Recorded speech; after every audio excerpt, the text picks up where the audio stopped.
নমস্কার। বাংলার দিকে ধেয়ে আসছে শক্তিশালী নিম্নচাপ, যার ফলে টানা 5 দিন দক্ষিণবঙ্গের বিভিন্ন জেলায় বজ্র বিদ্যুৎ সহ ভারী থেকে অতি ভারী বৃষ্টির সতর্কতা জারি করলো আলিপুর আবহাওয়া দপ্তর।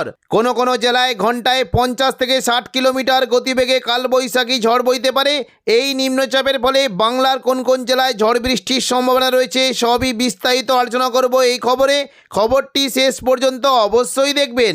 আর আপনি কোন জেলা থেকে আবহাওয়ার খবরটি দেখছেন সেই জেলাটি কমেন্ট করে অবশ্যই জানিয়ে দেবেন। এই মুহূর্তে আলিপুর আবহাওয়া দপ্তরের গুরুত্বপূর্ণ খবর। আজ শুক্রবার 17 তারিখ সকাল থেকেই দক্ষিণবঙ্গের প্রায় সমস্ত জেলারই আকাশ মেঘলা থাকবে এবং হালকা থেকে মাঝারি বৃষ্টির আশঙ্কা রয়েছে। তবে বঙ্গোপসাগর থেকে প্রচুর পরিমাণে জলীয় বাষ্প প্রবেশের ফলে দুপুর থেকে বিকেলের মধ্যে উপকূলীয় জেলার পাশাপাশি বিভিন্ন জেলাতে আর্দ্রতাজনিত অস্বস্তি এবং গরমের দাপট বজায় থাকবে। আজ সকাল থেকেই দক্ষিণবঙ্গের বিভিন্ন জেলায় বৃষ্টির আশঙ্কা রয়েছে। তবে বিভিন্ন জেলাতে দেখুন যদি আমরা দেখি কিছুটা মুর্শিদাবাদ এবং পাশাপাশি বীরভূম, পূর্ব বর্ধমান এবং নদিয়া সংলগ্ন জায়গায় একটু জোরালো বৃষ্টির আশঙ্কা রয়েছে। দেখুন সকাল থেকে যদি আমরা দেখি বৃষ্টির আশঙ্কা থাকছে বিশেষ করে কিছুটা কাটোয়া, পূর্ব বর্ধমান, আরামবাগ, শান্তিপুর, চন্দননগর, দুর্গাপুর, বাঁকুড়া এবং পুরুলিয়া ও কলকাতার দিকেও বৃষ্টির আশঙ্কা রয়েছে।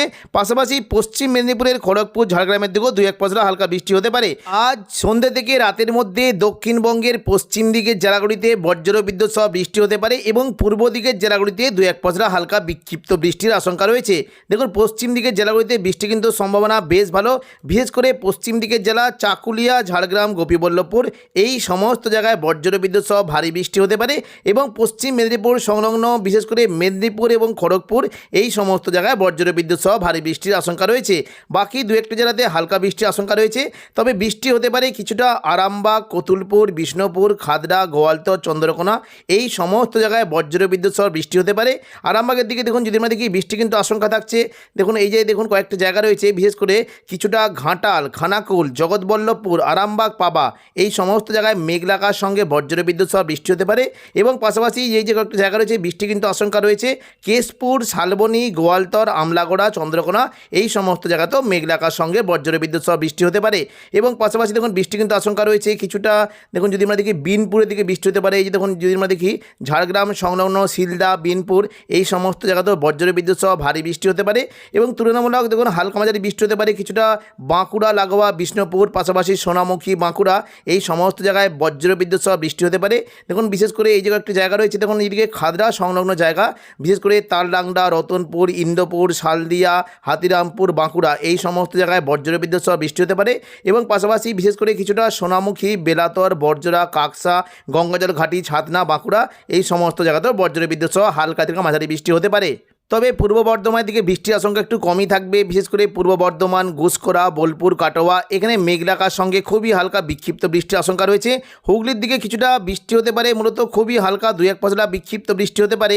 শান্তিপুর, পান্ডুয়া, চাকদা, বনগাঁ এই সমস্ত জায়গায় খুবই হালকা বিক্ষিপ্ত বৃষ্টি হতে পারে এবং নদিয়া সংলগ্ন কৃষ্ণনগরের দিকেও বৃষ্টির একটা আশঙ্কা রয়েছে।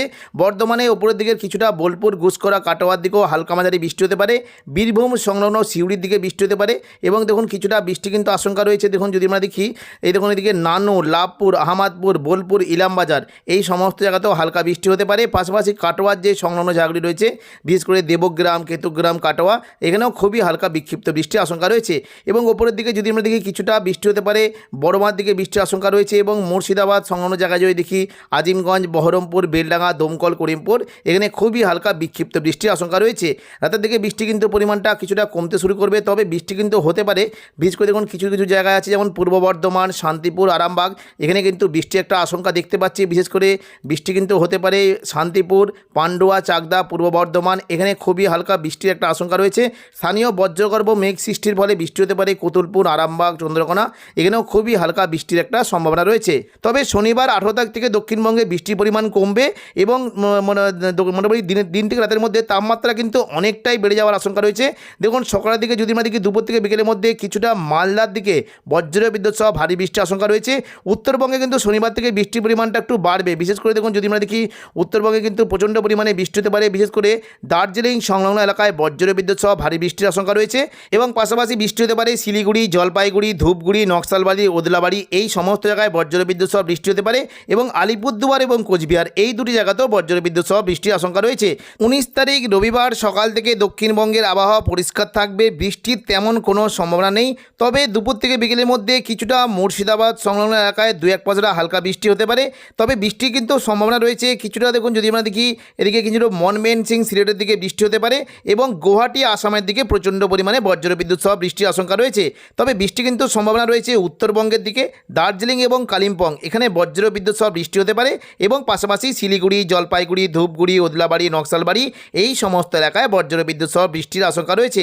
আলিপুরদুয়ার, কোচবিহার দিকেও বৃষ্টি হতে পারে এবং সোমবার 20 তারিখ দক্ষিণবঙ্গে কিন্তু বৃষ্টির কোনো সম্ভাবনা নেই। তবে কিছুটা বৃষ্টি হতে পারে আসামের গুয়াহাটির দিকে বৃষ্টি হতে পারে। আসামের গুয়াহাটি, গোলপাড়া, টুরা, শিলং, সিলেট এই সমস্ত এলাকায় বজ্রবিদ্যুৎ সহ ভারী বৃষ্টির আশঙ্কা রয়েছে। বাকি দক্ষিণবঙ্গের আবহাওয়া পরিষ্কার থাকবে, বৃষ্টির কোনো সম্ভাবনা নেই। তবে শনিবার থেকে দক্ষিণবঙ্গের তাপমাত্রা অনেকটাই পরিবর্তন হতে পারে। দেখুন দুপুর থেকে বিকেলের মধ্যে যদি আমরা দেখি দক্ষিণবঙ্গে বিশেষ করে কলকাতার দিকে তাপমাত্রা প্রায় 34 ডিগ্রি সেলসিয়াস পর্যন্ত চলে যাওয়ার একটা আশঙ্কা রয়েছে এবং পশ্চিম মেদিনীপুরে, খড়গপুরের দিকে তাপমাত্রা 36, ঝাড়গ্রামের দিকে 39 ডিগ্রি পর্যন্ত চলে যেতে পারে। পাশাপাশি দেখুন যদি আমরা দেখি কিছুটা নদিয়া এবং বর্ধমান দিকে তাপমাত্রা 34 ডিগ্রি পর্যন্ত হতে পারে এবং পশ্চিম দিকের পুরুলিয়ার দিকে তাপমাত্রা 39 ডিগ্রি পর্যন্ত পৌঁছে যেতে পারে। বাঁকুড়ার দিকে সর্বোচ্চ তাপমাত্রা 37 ডিগ্রি হতে পারে। এদিকে কিছুটা দেখুন বীরভূমের দিকে সর্বোচ্চ তাপমাত্রা 35 এবং পাশাপাশি নলহাটির দিকে, দুমকার দিকে 39 ডিগ্রি পর্যন্ত চলে যাওয়ার আশঙ্কা রয়েছে। মুর্শিদাবাদ সংলগ্ন এলাকায় সর্বোচ্চ তাপমাত্রা 34 ডিগ্রি পর্যন্ত যেতে পারে। তবে 21 তারিখ মঙ্গলবার থেকে দক্ষিণবঙ্গের তাপমাত্রা প্রচণ্ড পরিমাণে যেতে পারে, তাই বিভিন্ন জেলাতে তাপ প্রবাহের জন্য লাল সতর্কতা জারি করেছে আলিপুর আবহাওয়া দপ্তর। দেখুন 21 তারিখ মঙ্গলবার দুপুর থেকে বিকেলের মধ্যে কলকাতার দিকে তাপমাত্রা প্রায় 38 ডিগ্রি পর্যন্ত পৌঁছে যাওয়ার আশঙ্কা রয়েছে এবং পাশাপাশি চন্দননগর, আরামবাগের দিকে তাপমাত্রা প্রায় 37 ডিগ্রি পর্যন্ত চলে যেতে পারে। পুরুলিয়া এবং ঝাড়গ্রামের দিকে তাপমাত্রা অনেকটাই পরিবর্তন। পশ্চিম মেদিনীপুরের দিকে সর্বোচ্চ তাপমাত্রা 40 ডিগ্রি পর্যন্ত পৌঁছে যাওয়ার আশঙ্কা রয়েছে। ঝাড়গ্রামের তাপমাত্রা 42 ডিগ্রি পর্যন্ত পৌঁছে যেতে পারে। পাশাপাশি পুরুলিয়া এবং বাঁকুড়ার দিকে তাপমাত্রা প্রায় 41 ডিগ্রি পর্যন্ত চলে যেতে পারে এবং দুর্গাপুরের দিকে 42 ডিগ্রি পর্যন্ত পৌঁছে যাওয়ার আশঙ্কা রয়েছে। অর্থাৎ পুরো তাপমাত্রায় জ্বলবে পুরো বাংলা। পাশাপাশি পূর্ব বর্ধমানের দিকে 37 ডিগ্রি পর্যন্ত তাপমাত্রা চলে যেতে পারে। বীরভূম সংলগ্ন সিউড়ি, নলহাটি, দুমকার দিকে প্রায় 42 ডিগ্রি পর্যন্ত তাপমাত্রা যেতে পারে এবং মুর্শিদাবাদের দিকে 38 ডিগ্রি পর্যন্ত তাপমাত্রা চলে যাওয়ার একটা আশঙ্কা রয়েছে। এবং দেখুন যদি আমরা মাসের শেষ অর্থাৎ 30শে এপ্রিল দেখি দক্ষিণবঙ্গের তাপমাত্রা কিন্তু একদম একই রকম থাকবে। অর্থাৎ 21 তারিখ থেকে 30 তারিখ পর্যন্ত টানা কয়েকদিন দক্ষিণবঙ্গে পুরো একদম প্রচণ্ড পরিমাণে তাপ প্রবাহের জন্য লাল সতর্কতা জারি করেছে আবহাওয়া দপ্তর। দেখুন যদি আমরা দেখি কলকাতার দিকে তাপমাত্রা 40 ডিগ্রিতে পৌঁছে যাওয়ার আশঙ্কা রয়েছে। পূর্ব বর্ধমান, নদিয়ার দিকে তাপমাত্রা 37 ডিগ্রিতে পৌঁছে যেতে পারে। হুগলির দিকে তাপমাত্রা 38 ডিগ্রি পর্যন্ত পৌঁছে যাওয়ার আশঙ্কা রয়েছে। এদিকে দেখুন পশ্চিম দিকের জেলা যদি দেখি পশ্চিম মেদিনীপুরে 40 এবং ঝাড়গ্রামের দিকে 42 ডিগ্রি পর্যন্ত পৌঁছে যেতে পারে। পুরুলিয়ার দিকে তাপমাত্রা দেখুন পুরুলিয়ার দিকে 41, বাঁকুড়ার দিকে 41, আসানসোল, দুর্গাপুরের দিকে 41 ডিগ্রিতে তাপমাত্রা চলে যেতে পারে। পূর্ব বর্ধমান, নদিয়ার দিকে 37 ডিগ্রি পর্যন্ত তাপমাত্রা যেতে পারে এবং দুমকা, নলহাটির দিকে প্রায় 40 ডিগ্রি পর্যন্ত তাপমাত্রা চলে যাওয়ার আশঙ্কা রয়েছে। বীরভূমের দিকে 39 এবং মুর্শিদাবাদের দিকে প্রায় 37 ডিগ্রি পর্যন্ত তাপমাত্রা সর্বোচ্চ চলে যাওয়ার একটা আশঙ্কা রয়েছে। তো এখনকার মতো খবর এখানেই। পরবর্তী আপডেট পাওয়ার জন্য চ্যানেলটিকে অবশ্যই সাবস্ক্রাইব করে রাখবেন। ধন্যবাদ।